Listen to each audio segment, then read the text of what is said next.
Роботите идват. Или пък не. Може ли изобщо AI да замени бизнес анализаторите? Днес навлизаме дълбоко в света на бизнес анализа, света на костюмите, таблиците и големия въпрос. Може ли AI да замени тези корпоративни герои? Всички сме гледали научно-фантастични филми. Роботи превземат кораби, системи, изпушват. Но когато говорим за бизнес анализ, AI наистина ли е големият лош вълк? Някои казват да, сочейки към алгоритми и машинно обучение. Но преди всички да започнем да обновяваме автобиографиите си, нека погледнем по-внимателно. Какво всъщност правят бизнес анализаторите? Първо, картографиране на бизнес процеси. Представете си огромна схема, която показва как работи една компания, от пощенската стая до кабинета на изпълнителния директор. Анализаторите описват всяка стъпка, за да открият задръствания, неефективности и възможности за подобрение. След това идва събирането на изисквания. Това е моментът, в който анализаторите стават истински детективи. Говорят с заинтересованите страни, събират информация и разбират от какво наистина има нужда организацията. Все едно планираш строеж на къща. Трябва да знаеш колко стаи, колко прозорци и дали джакузито ще го има, още преди да започнеш да изграждаш основите.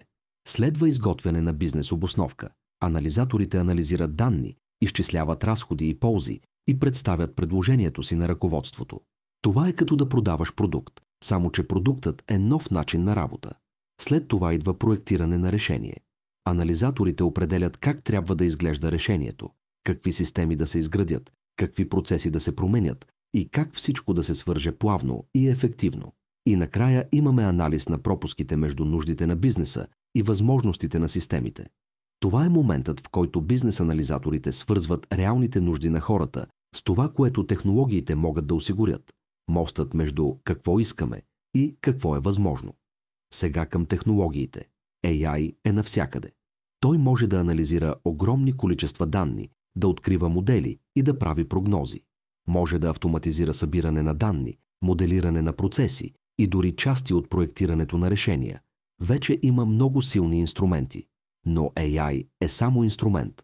Той е толкова добър, колкото човекът, който го използва.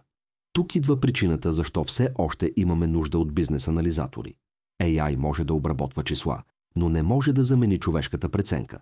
Анализаторите внасят интуиция, креативност и емоционална интелигентност.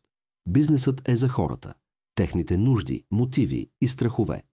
AI не може истински да разбере какво движи човека, а анализаторите са отлични комуникатори. Обясняват сложни идеи по прост начин, създават съгласие между различни страни и водят трудни разговори. AI може да подобри работата им, но не може да замени човешкия елемент, а бъдещето. Бизнес анализаторите няма да изчезнат, но ролята им ще се промени. Те ще трябва да бъдат по-технологично грамотни, по-ориентирани към данни и по-комфортни в работа с AI. Представете си свят, в който анализаторите използват AI като продължение на собствените си умения, автоматизират досадните задачи и се фокусират върху мислене на по-високо ниво, тълкуване на данни, изграждане на отношения и вземане на стратегически решения. Бъдещето на бизнес анализа е сътрудничество. Хора и AI, работещи заедно за общи цели.